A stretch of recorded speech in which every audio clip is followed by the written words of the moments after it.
Hello, and welcome to another segment of Smoke Signals. I'm your host for today's show, Lieutenant Chris Taylor of LaGrange Fire Department. Today we'll be providing information concerning the branch of the City of LaGrange Utility Division and also providing safety tips in electrical emergencies. So stay tuned, we'll be right back.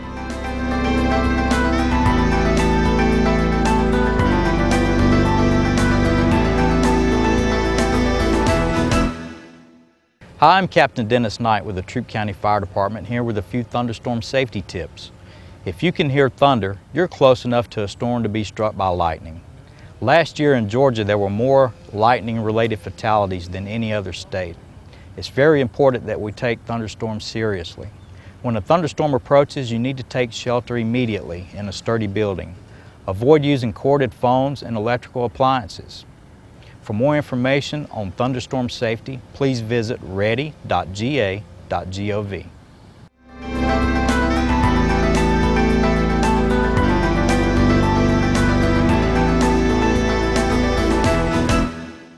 Welcome back. Today we have with us Jay Bartlett of the City of LaGrange Utility Division. How you doing, Jay? I'm great, thanks. It's good to have you on the show, and I know you have a lot of great information to talk to us about today, but before we get started, could you tell us a little bit about your background and your roles and responsibility with the electrical division for the City of LaGrange? Yes, sir. I've been with the city for a little over 17 years, and I'm just responsible for the daily operations of the line crews and the right-of-way crews. I'm directly under the superintendent. Okay, good job. So I'm quite sure you have a lot of responsibilities, and of course, being a line worker, there's not a dull moment because you always got some kind of work needs to be done. That's right. That's right. All right. What we're going to talk about today, we got several things, but before we get into the meat of what we want to discuss, could you tell me a little bit about, what's a line worker? Our audience today, you hear the word line worker, but they probably really don't know what that means. So if you could kind of tell us a bit what a line worker is. Okay. Chris, a line worker, and it's line worker because of there's women in this profession now. Right, right. So we don't say lineman anymore. Kind of like firefighter and fireman. That's right. That's right.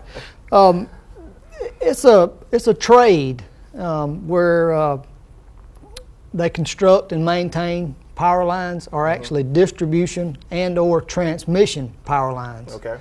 And by the distribution, that's the small stuff, 7,200 volt in that area. Right. Okay.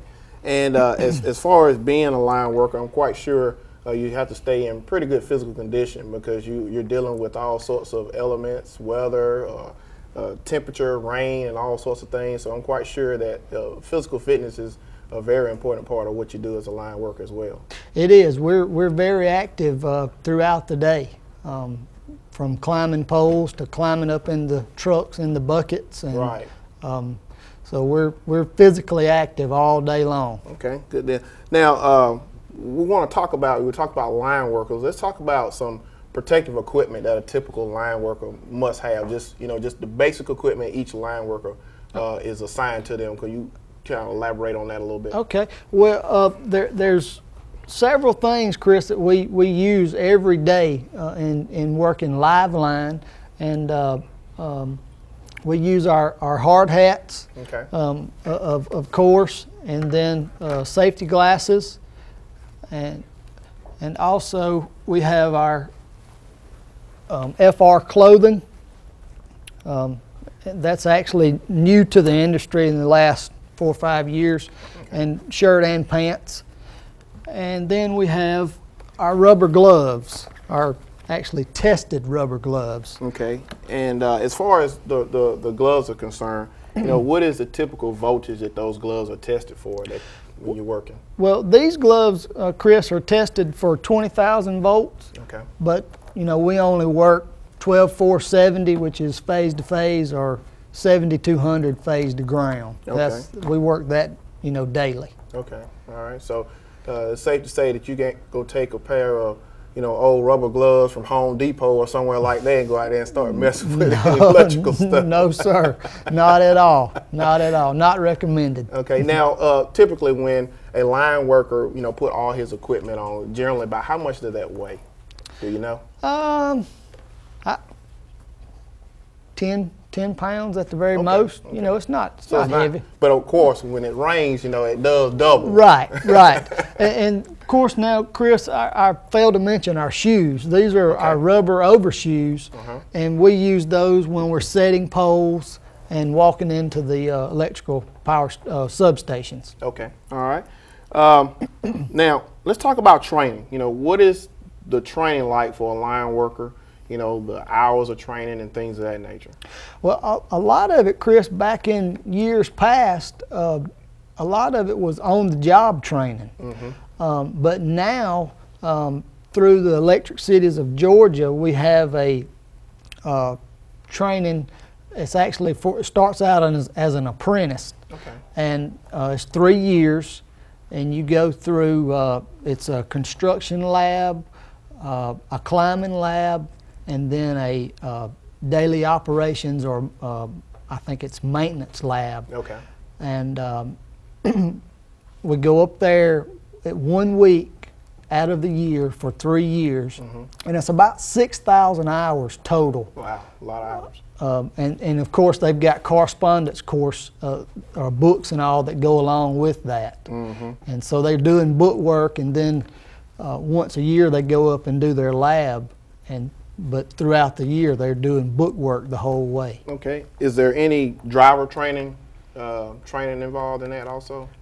As far as driving the trucks? Yes. Well, now you have to have a commercial driver's license, because our trucks are 26,001 pounds plus. Right. You know, so you have to have the commercial driver's license. Okay. And where's typically some of the training locations where you all receive your training for line work? Well, now on our apprentice program and groundman programs, we go to Newnan Training Center. Right. And then there's another one in South Georgia in Adel, but most of the time we try to stay close by for the Newnan. Now also on the substation training, you can actually go to, we go to Forsyth, Georgia. Okay. And that's where our substation training takes place. All right. And which is not far away, because you know you typically get there in about an hour and a half, so it's not a long drive. No. You could go over there and get your training. And come back, and then of course you know you run a situation, you're on call, you come right back and you hit the truck and you're back at work again. That's right. That's right. Okay. Now, is there any other certifications that you have received other than the certifications as a line worker? Well, I recently have my arborist certification. Okay. And what that entails is I'm certified by the International Society of Arboriculture, and the reason being is we have the right-of-way that maintains the electrical power lines. You know, we trim the limbs back and such. Okay, and of course, you know, when you're riding through town, you can see, you know, trees where the limbs have been cut back so that the power lines could be exposed. And typically, you know, those are cut back so that you don't have a situation when we do have, you know, bad weather or something, those limbs don't knock those power lines out. Right. Because I don't know how difficult it is to get those lines back up and working, but I'm quite sure it's not an easy task. Right. All right.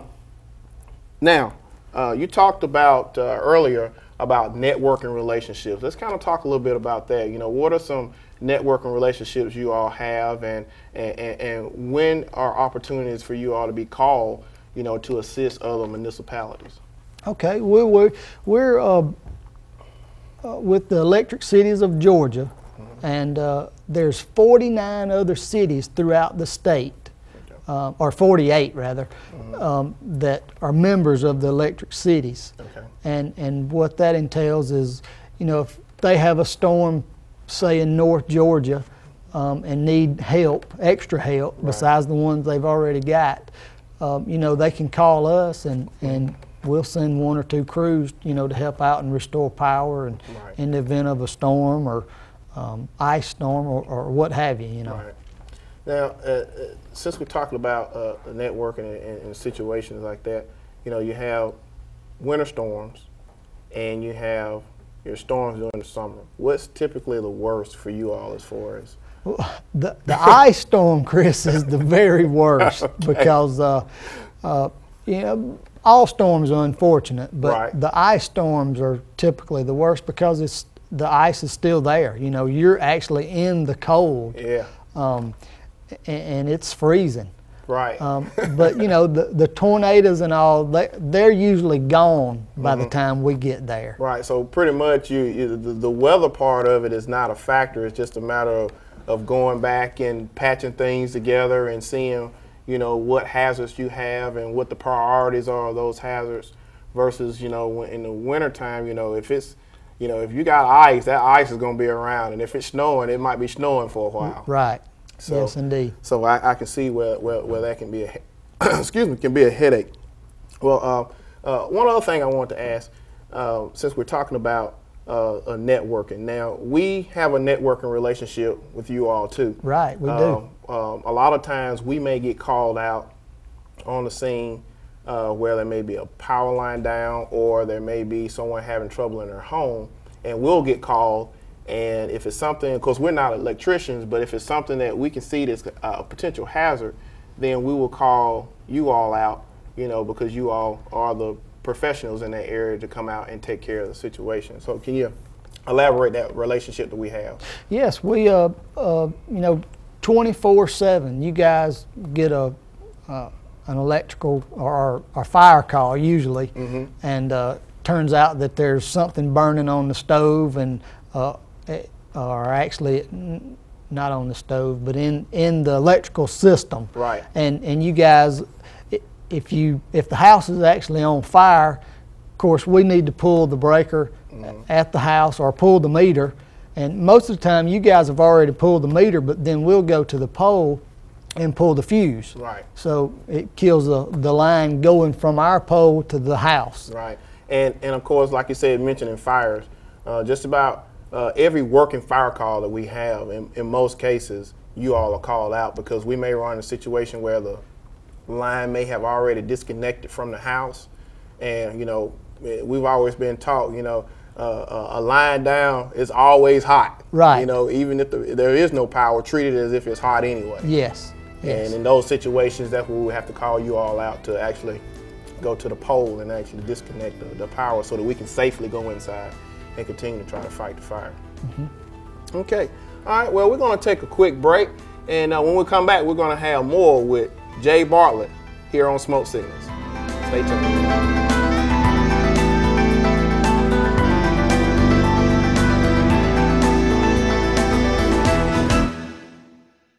With the summer heat fast approaching and no end in sight, then it's important to understand heat-related injuries. With the holidays fast approaching, people will be spending a lot of time outside. The earliest signs and symptoms of heat exhaustion or heat stroke or any heat-related injury could be as simple as swelling to the feet and hands or prickly heat. This could extend into heat cramps, then heat exhaustion, and or periods of lost consciousness.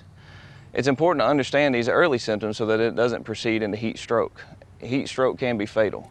The signs and symptoms of heat stroke are dry, hot, red skin, a fever, seizures, loss of consciousness, and or death. If you see any of these signs, please call 911 immediately. Make sure to drink a lot of water and try to stay away from caffeinated beverages like tea and coffee, as these are diuretics and they will increase your chances of a heat-related illness.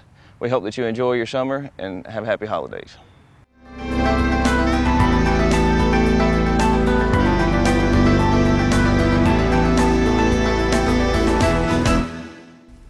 Welcome back.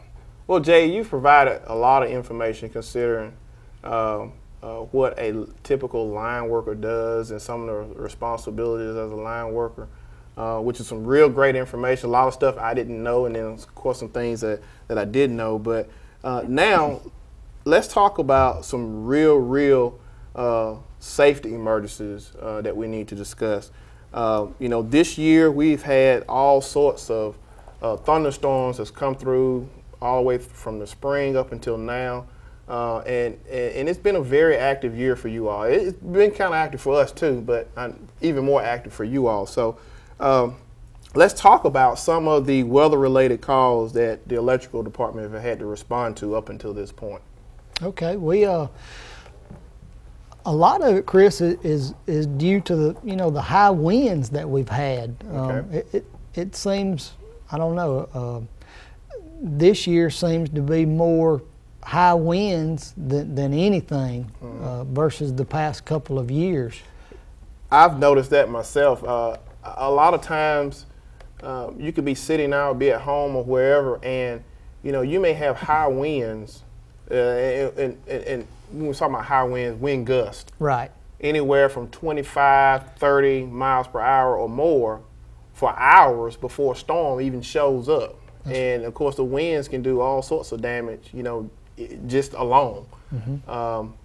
But when the storm comes, and then really a lot of times you all are already out before the storm gets there, or you get called out after the storm comes. So let's talk about that a little bit, about when y'all respond, and typically what you run into when you respond to these type of emergencies. During the wind and right after the wind, normally the rain's there too. So potentially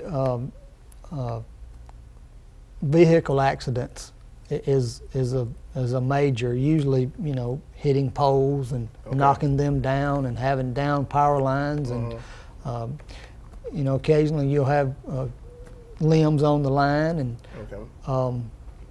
it just, there's an abundance of things that could go wrong during a storm, right? And wind and rain. Okay, so, and outside of storms, of course, let's say if you don't have a storm situation, then you have like trucks.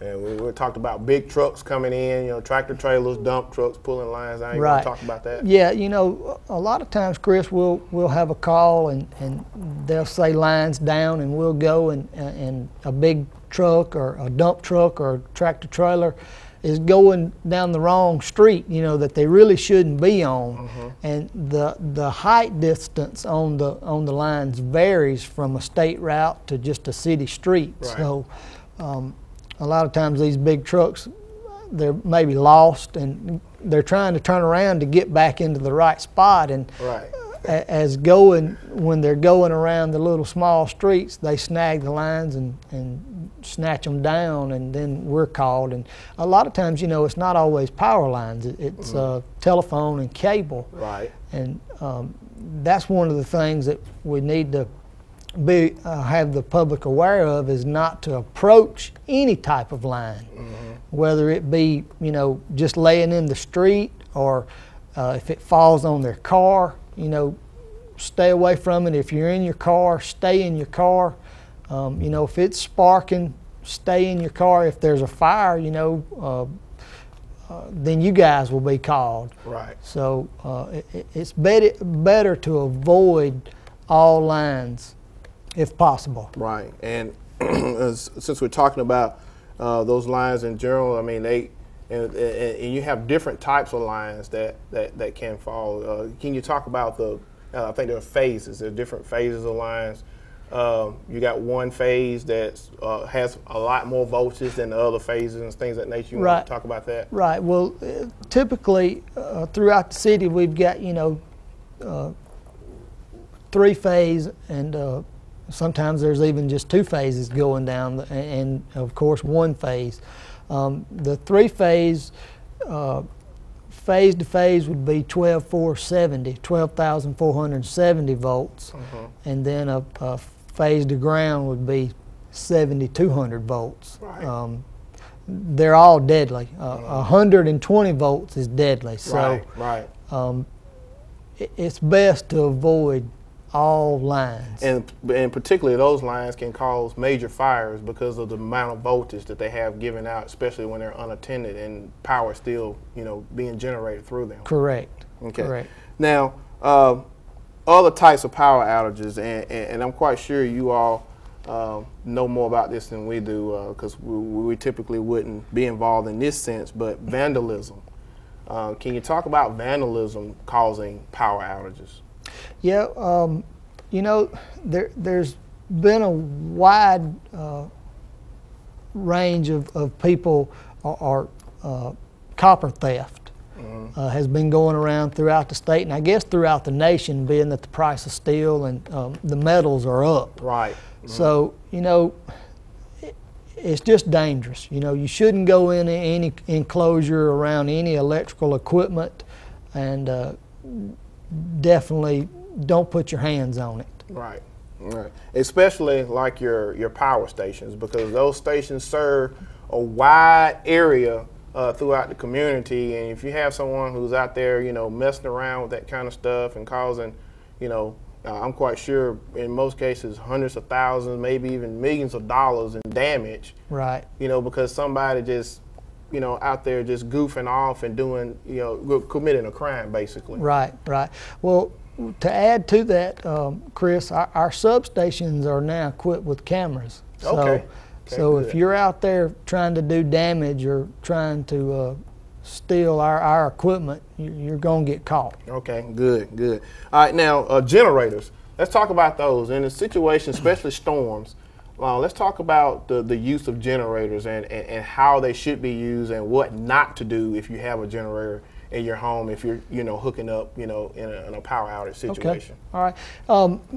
Typically, you know, a licensed electrician should install your generator, and if you have one of the type switches that when the power goes out, there's a nickname of a flip-flop switch. Okay. It'll flip over to your generator, and typically the licensed electrician installs that. But now if you don't have that and you have a generator and your power goes out and you want to connect to your generator to supply power back to your home, you should always let us know first. Okay. And you know, you can call the emergency number. We're on call 24/7, 365 days, and that number is 706-883-2130.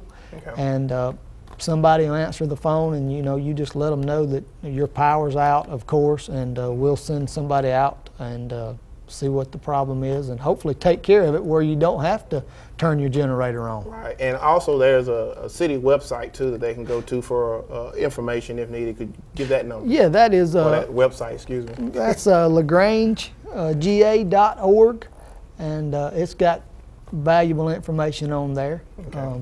And I think they keep it updated, so you know it's current. Right, because if anything, you know, there's numbers on there that you might need to call, not only just the electrical department, but any other division in the city. If you have an emergency of some sort, or even if you don't have an emergency, you just want somebody to come check it out. Right. You do have those non-emergency numbers, but in any emergency situation, you need to dial 911 so that the 911 operators can get you some help and get someone out there can kind of survey the situation and see what other resources need to be called to try to mitigate the situation. All right, now let's talk about some safety tips concerning down power lines. I mean, we could probably give abundance of those safety tips, what people need to do and not to do when there's down power lines, because we've already established that down power lines are very dangerous. They need to stay a safe distance away from them. But what are some other things that you can think of that you would like for our audience to know about safety concerning power lines? Well, you know, a lot of people, if it's a down line, it doesn't necessarily mean that it's a power line. Okay. And so don't mistake a cable line for a power line. You know, if you're not trained in it, let us decide what kind of line it is. So, Right. so call us. And you know, it may be a cable line, but we're on call, and we would much rather come and see that it's a cable line and clear it up out of the street or off the house than it be a power line and then somebody get hurt. So Right. don't hesitate to call. Right, and of course, you know, a down power line, in a lot of cases, especially in a storm-related situation, is a priority, but it may not be the primary priority, especially if you got, you know, other major electrical problems going on throughout the city that you're working on and trying to get taken care of. So it's always good to at least call, because if you all don't know, then you don't know to send someone Right. to check on that particular resident or that neighborhood or whatever it might be. Right, and you mentioned down power lines is one of the top priorities, and you know, whether it be a power line or whatever kind of line, we need to know. But then on the other hand, if you know we don't know, you know, we can't prevent an accident. Right, and, exactly. And safety's first and foremost. Just because you've got a line down over here doesn't necessarily mean that it's going to affect the other side of town, and then vice versa. It may, because it may be one of our main feeders that feed the other side of town. Right, and of course we get called to a lot of those calls, and like I said, you know, when we get there, we, you know, survey the area and make sure there is no other additional hazards, especially fire hazards, and then we contact you all and let you all do what you all do, basically. So, that was a lot of good information that you provided today, especially the during the storms, because the storms have been a big concern in our community here. We had tornadoes, you know, months ago, and you know we're still not out of the weather yet, and we're in the midst of hurricane season. So I know y'all gonna keep y'all ears open, and you know you're gonna be ready to respond when you all get that call. That's right. We're on call 24/7. All right, and we appreciate it, and we'd like to thank you all again for watching another segment of Smoke Signals here with myself, Lieutenant Chris Taylor, and Jay Bartlett of the City of LaGrange Utilities Department. Until next time, take care.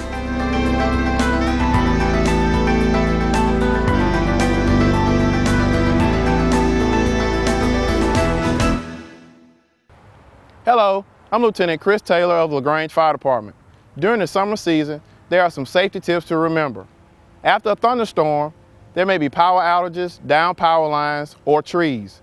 Be sure to stay a safe distance away from power lines and watch out for fallen trees. This message is brought to you by the LaGrange Fire Department. Have a safe summer. We're the main supplier of Kia.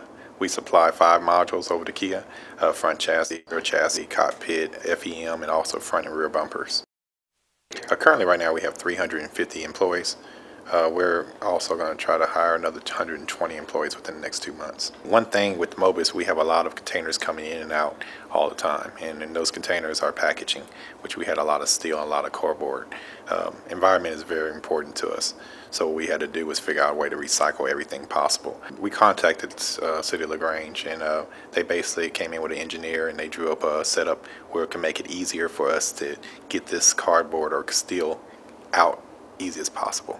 One thing we talked about in the meetings was the importance of appearance, and we had the same vision. We both wanted to have a nice appearance in our dock area, and they took care of it for us. Next thing you know, it was installed. We basically have 2 compactors, and we have a recycled trailer. Basically, the trailer, we recycle all our steel, and one of the compactors is just plainly for cardboard, and the last compactor is basically for trash. The city's service on sanitation it's flawless. One of the things we did was basically discuss about downtime. 1 minute to 5 minutes. 5 minutes of not being able to throw away trash can lead to a lot of buildup. And the solution to make sure that didn't happen was basically keeping a spare container on site. So basically when they come in, they basically pull our container and replace it with the spare, so that eliminates the downtime to probably maybe a minute. Yeah, it's very cost savings. They're here before we even need them. It's continuous. As you know, you see trucks coming in and they're unloading continuously daily. And every time they unload something, you do have packaging. And we have to go on and put that packaging in somewhere to recycle it. And the great thing about it, we're able to recycle it and then benefit at the same time. So it's a win-win-win-win for Mobis, and also a win for the recycling, and also a win for LaGrange. If you're looking for dependability, definitely. The City of LaGrange has gave us great service. Can't ask for anything better. I compare LaGrange almost like the mailman. They're there rain, sleet, or snow, 365 days a year. You know, in our business, it's no excuses. We have to be able to get this in and out, no matter what the situation is. And the City of LaGrange has been a great partner to help us accomplish that. You know, not too many companies you could say that about.